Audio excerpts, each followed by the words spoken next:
Drop it.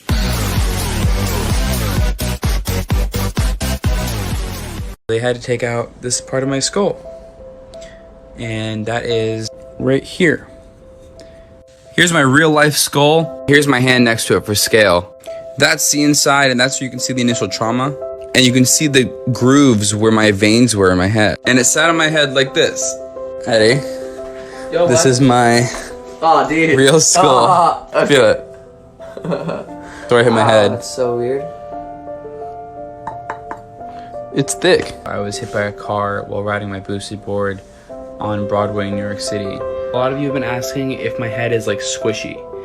Well, yeah, there's no skull there. And how I protect myself is through this helmet. So basically over the next 4 weeks, while I'm waiting for my new skull to be made, I have to wear this thing, which is not that bad because at least I'm alive. So since I don't have a skull on the left side of my head, all of this is fluid from the top of my brain. So if I turn my head, you'll be able to see it goes up. And then when I go back, it comes back down. It's super crazy. The accident happened on October 11th, 2019. I was going to get Taco Bell. I left my house at 8:50 p.m. according to the cameras from my building.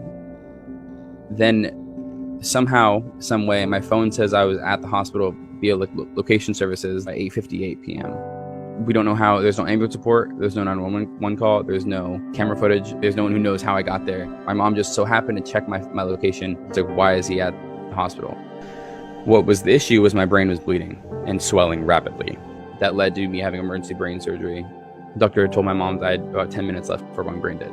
Doctors estimated I'd be in the ICU for at least 8 months. I was home after 23 days. I spent 2 months wearing a helmet. So this is another crazy part about the whole accident. So I applied for Medicaid on October 3rd and got approved on October 6th, 2019. The accident happened on October 11th, 2019. Total medical bills ended up being $3.9 million. And I paid nothing out of pocket. That's just a life-changing amount of money that I would be in debt for if I didn't have that. I didn't really realize what had happened until about 5 days after the accident. It was a weird feeling. It had been burned into my brain at that point. If I stood up without my helmet on, if I did something as little as bumping into a cabinet, that could be life-ending. I wasn't depressed, but I became super insecure.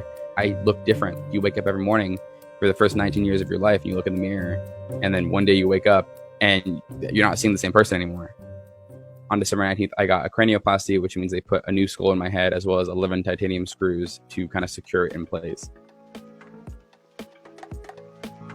Every doctor I've seen has looked at me. It's like, the fact that you're sitting here and doing very well, almost a year after a traumatic brain injury, the fact that you're sitting here looking at me, talking to me, and coherently, I've never seen it before. My main takeaway is how important helmets are, because if I was wearing a helmet that day, none of this would have happened. Probably would have had a mild concussion. I would actually know what happened. It can happen to me, it can happen to you. I've gone through soon to be 5 surgeries to fix what happened that day almost a year and a half ago. Drop it.